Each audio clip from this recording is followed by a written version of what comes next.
Hello and welcome into Talk of the Town here on CW57. My name is Rich Reynolds and we have a familiar face to kick off the show today as Steve is back from Business World. How you doing, Steve? Great, good to be back. Yeah. Thanks for coming in. It's the first time I get to talk to you, as everybody else seems to have already, but I haven't had a chance. So remind us then a little bit then, what is exactly, you're here from Business World, what is Business World? Yeah, so Business World is a program for high school kids, and we offer our programs in two different ways. During the school year, this time of the year, we have programs called Mini Business World, and we take that program on the road all around Wisconsin, and it's a one-day version of our program. It's kind of like a business conference for the high school kids, and we hope that they like Mini Business World, and then they choose to sign up for our summer program, which we hold in June and July, and we got those coming up, and that's kind of what I'm here to talk about today. Yeah, exactly. You know, summer is coming up. It seemed like it, over the weekend more than it does this week, but as far as summer programs, what do you offer for summer programs? Sure. So we have a location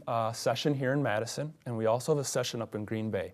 And we get the kids for about 4 days, and they stay with us overnight in the dorms. And part of the experience is that right there is they learn a lot about business. It's Business World, right? You'd expect that. But it's also kind of like a beta test of going off to college. So these kids are going to get a roommate. They're going to be in the dorms. No mom and dad, no teachers. They're kind of on their own for 4 days, kind of getting a taste of the college life, learning about business and the workplace, and kind of getting ready for their future and whatever comes next. I have a kid who's a sophomore in high school. It's kind of a scary thought, actually. Yeah. So, what makes Business World? I mean, there's some other programs that I think are kind of similar. What makes Business World so special? Well, a couple things. I think one of the things that makes it really neat is the kids are learning about business. It's kind of like the Shark Tank TV show, but with high school kids. So they're thinking of ideas, they're getting excited about them, and that's a lot of fun.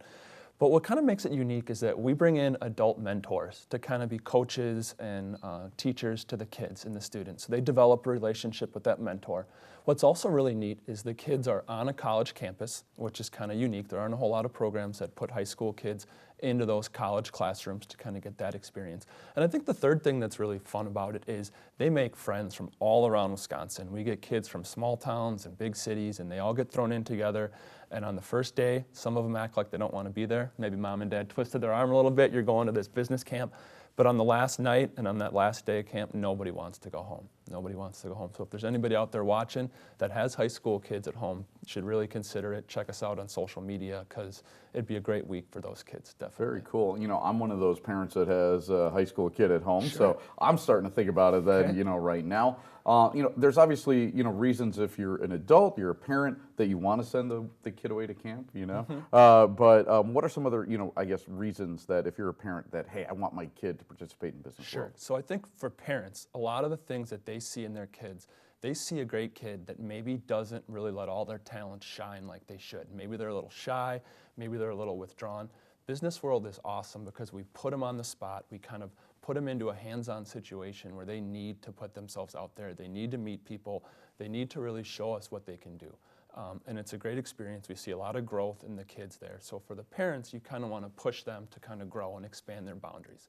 For the kids, I would say, besides making new friends and kind of getting this great business experience, it's a chance to try out some of the different areas of business that you might want to study once you get to college. So if you think you want to go into accounting or you think you want to go into finance, there are ways you can learn about that stuff at Business World and maybe decide, yes, this is what I want to do, or maybe decide, you know what, this isn't for me, and I just saved myself a semester or two of taking classes and paying tuition, and you can learn about your strengths right at Business World. Very nice. Yeah. Now, I know having a kid is expensive, and with the economy being what it is, what if a parent needs help with the registration fee? So there is a fee, registration fee. Some parents have told us, man, that's way less than the sports camp that we just sent them to. But there's a lot of families that are in a tight spot right now, and we understand that.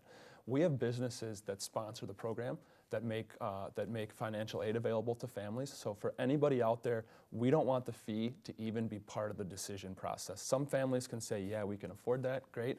But as soon as we hear we're going to have trouble with that, we can work with them, even if it's taking a full sponsorship, so that their kid can make it to camp. We don't want that fee to get in the way of a kid having a great experience. That sounds great. Yeah. Quickly run down, how can parents and students find out more about it? I would say just Google Wisconsin Business World. That'll pull up all of our social media. We got some awesome YouTube videos. You can see the kids in action having fun. We got a website, obviously, as well as some Facebook and Instagram platforms as well. So social media is probably the way to go. Nice. Thanks for joining us. Thanks That's for Steve having from me. Business World. We got more coming up next here on Talk of the Town on CW57. Back on Talk of the Town and bringing in a familiar face as Eric is here from the Medicine Shop Pharmacy in Monona. And welcome back, Eric. Thanks again for having me back. Yeah, thanks for coming on. And today we're talking about medication synchronization. I'm going to read it right off the card. I want to make sure I'm doing it right. A little bit of a tongue twister. Yeah, yes. medication synchronization. What is that? Yeah. So it's basically the concept of people that have multiple prescriptions, getting them coordinated so they all come due for a refill at the same time. Okay. So instead of having, we have a lot of patients that come in and they'll come in 1 week and they'll maybe come in later that week and the following week, that kind of thing. And, once in a while we get, we're always here, we're coming in, we like to see you guys. And, but, is there a way to get them synced up or due at the same time? And so that's basically what the program is to coordinate people's refills so they all come due at one time versus multiple times. So I always thought that was the trick to get you to keep coming back to the pharmacy. Maybe buy some shampoo or some Vaseline or something while you're there, right? I'm never going to not advocate for that. But as far as prescription goes, it also is important for compliance and making sure people are taking their medications so that things don't get lost in the shuffle or the fray. So, But besides time saved for the patients, how is it beneficial for them to have it all synced up like that? So obviously time saving is the big one. Right. But then again, I kind of mentioned that it allows them to kind of not have to worry about whether or not they're missing a medication, that they forgot about one. It also allows them, for a lot of insurance companies these days, they allow for 3-month supplies to be filled at a time.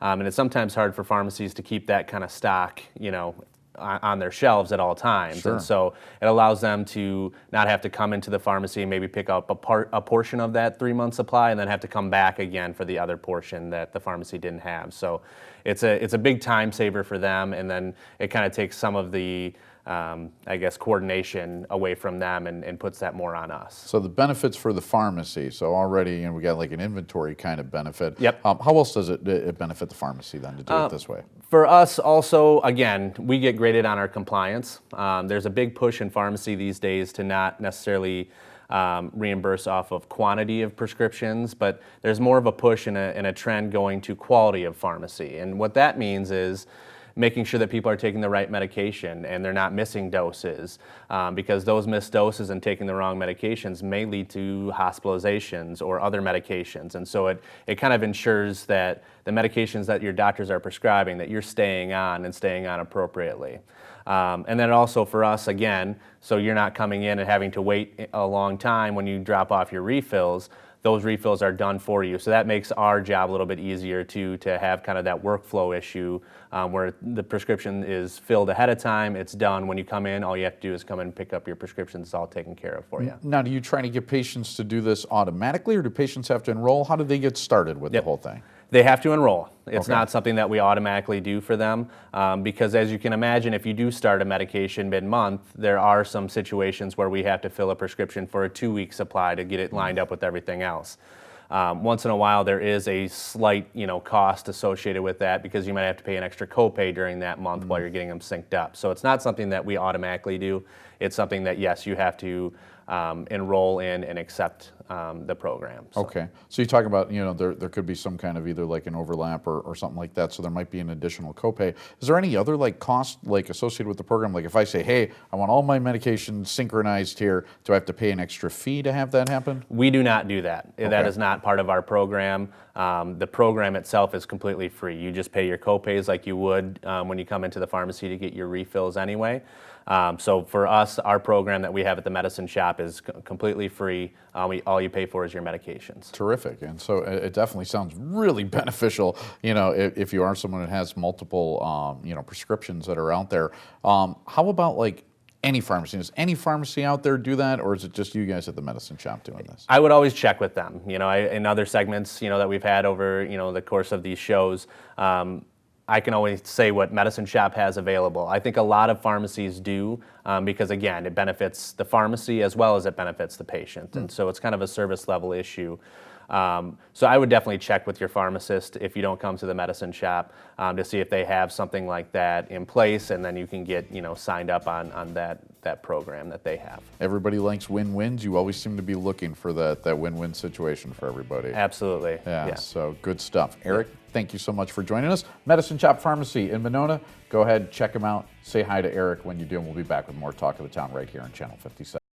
And welcome back to Talk of the Town as we shift gears a little bit now. Talk about reading as we bring in our friends from the South Central Library System. As we have Sean Brummer is here. She is the Youth Services and Outreach Consultant for SCLS. And thanks for joining us, Sean. You're welcome. Yeah, and what I like talking about too, summer's starting to come around here. The school year just about done, and then kids seem to read a lot less during the summer. So why is it important actually for them to keep on reading all summer long? Thanks for having me. Yeah. It is important to keep reading all summer long and to keep learning all summer long, because kids who don't read return back to school in September having lost 2 months of their reading comprehension time. Holy cow. So that means that a lot of kids are returning to school at maybe their April levels. And our teachers then are working hard to catch them back up to where they need to be. And we need kids to be reading and learning all summer long, because after a lot of years of not reading, they fall about 2 years behind their counterparts who are reading over the summertime. So it's a big deal to keep reading and to keep learning over the summertime. So it's pretty incumbent on parents then to push this through, isn't it? Right, Yeah. right. Parents and other grown-ups in kids' lives. So if you're watching a kid over the summertime, or if you have kids over, have some reading materials for them around, books and magazines, just some informal time to read and learn. There you go. It's incumbent on you. So get it done. Right. Exactly. Right. So what are some of the things too? I know my wife and daughter, they love going to the library a lot. And during the summer, that's, a special Yeah. time for them. They walk over to the library, spend some time there, and come back. What are some of the things going on at the library during the summer? Great, thanks for asking that. Well, we pull out all the stops in the summertime. We have things going on all year long, but in the summertime, we really have some special activities and special events going on. At a lot of libraries, there are opportunities to come and make things, to make craft projects, or to learn how to use some special media, maybe some stop animation programming going on at libraries, maybe some sewing machines, lots of opportunities to be active and to learn through doing. Yeah, so the library, it seems like nowadays too, so much different than when I was, a kid, or when I was going to the library, and Right. we would go and it was shh and don't do anything. It seems like there's so much interactive stuff going on now, isn't there? That's absolutely true. Libraries are at the center, they're at the heart of our communities. And hearts are beating organs and beating muscles, and that's what it is when you're at the library. It no longer is that quiet place. It's that place to come and do and learn and explore. Our library out in Columbus, it has, there's the main floor, and then the bottom floor is all kids. I mean, it's Yes. entirely, it seems like libraries have made a conscious effort to go that direction and really engage children, haven't they? Right, right. And not only here in Wisconsin, and Columbus is a great example of a library that really has engaged with its community and has really reached out to community and found out what community members need. We really are looking at library as a place that understands the needs of the people it serves. So as a youth services and outreach consultant, basically what is your main focus then on what you do for the library? How are you reaching out and trying to get to the kids? Right. Well, the mission of the South Central Library System is to help our 54 member libraries best serve its public. So I'm kind of the silent person who's in the background, helping those children's librarians get the information that they need, supporting children's librarians who then go out and serve the needs of their families and their communities, the children and families in their communities. Okay, I think it's kind of neat too. One of my side jobs, I do the public address announcing for the Madison Mallards.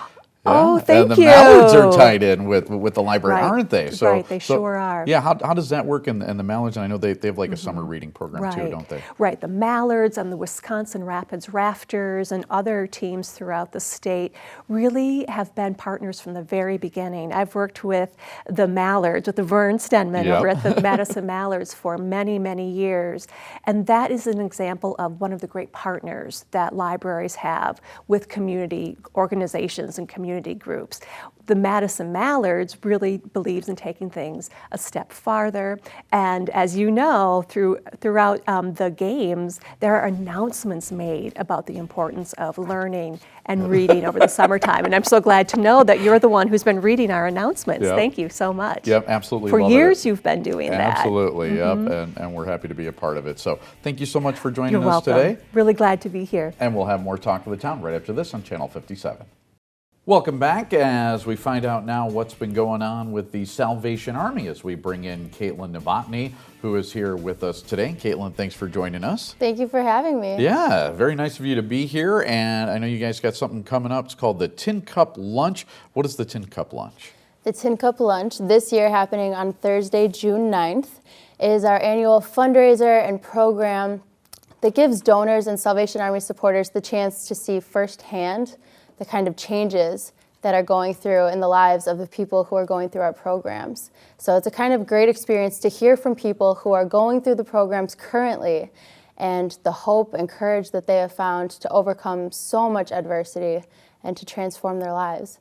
And actually this year, we have this great new thing that's kind of on the down low right now, but we'll be talking about a new housing initiative that we have. It's going to be groundbreaking and just a great new way to get more families in Dane County more permanent housing. Oh, terrific. So, don't want to miss that. Yeah, that sounds excellent. So you call it the Tin Cup Lunch. What's the whole concept, I guess, behind the Tin Cup? Yeah, it is kind of an odd name.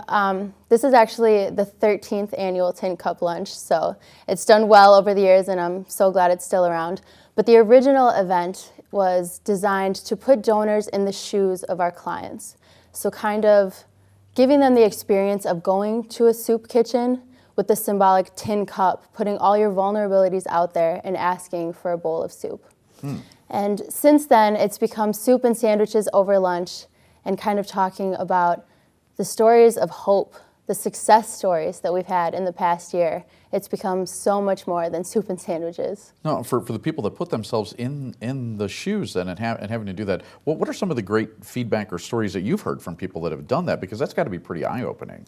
It is, actually, and I've had the wonderful opportunity to interview these people kind of one-on-one to get the inside scoop of what's going on. And I've heard stories of one in particular. I'll talk about her in a minute, actually. She'll be talking about Holly House at this program. And it's kind of a program that's transitional housing to give women more permanent housing later on using case management. And her story is incredible, from drug and alcohol addiction to losing family members to just tragedy after tragedy. And Holly House is the program that has been able to help her get through all that. It's incredible, and I cried a little bit, so. Okay. Yeah. So why is it important then too for like donors and supporters of the Salvation Army to actually attend the Tin Cup event that you have going on? Oh, it's so important. We, as a nonprofit, as the Salvation Army of Dane County, have a responsibility to remain accountable to the public and to those people who are supporting us. So the Tin Cup is our way of showing you this is what we're doing, this is what's working, and this is making a difference in the lives of the people that we serve. And your support truly helps. It's kind of putting faces to the names to the programs, wrapping it all together and saying, this is what you're helping to provide for people. Okay, It's and even incredible. more specifically then, what are some of the programs that Tin Cup supports? Okay, so like I said before, we have a speaker. We'll be talking about Holly House. Right. We'll also be talking about the Community Center's basketball program. They've done so well this year. We're so proud of them. And another speaker will be talking about Pathway of Hope, which is designed for families with at least one child under the age of 18 to overcome a crisis and give them a sense of stability, and also through case management and loving staff support to rebuild their lives. And those are only 3 of the programs, of the many, many programs and services we have to offer that we'll be talking about. Okay, and about Holly House then specifically, what's the story behind that? So Holly House is named after an upstanding Madison, Dane County citizen, and 8 women live there. And they've gone through adversity, tragedy, anything you can think of, all these tear-jerking stories. It's almost unbelievable. And they're put together in this house, given case management and that support, and they pay a program fee to keep them going and to keep them accountable and responsible. And they've been able to turn their lives around, and so many incredible things come out of that place. That's some great work that you're doing, Caitlin. Yeah, so tell our viewers, if you could, when's the lunch again, and how can they get tickets? Sure. So Tin Cup Lunch will be on Thursday, June 9th. Doors will open at 11. It's at the Madison Concourse Hotel. And to get tickets and more information on that event and so many more events, SalvationArmyDaneCounty.org. And you can purchase any number of tickets. Bring the whole family for an inspirational luncheon. Terrific. Caitlin, thank you for joining us. Thank you for having me. You bet, and thank you for watching Talk of the Town. We'll see you next time right here on Channel 57.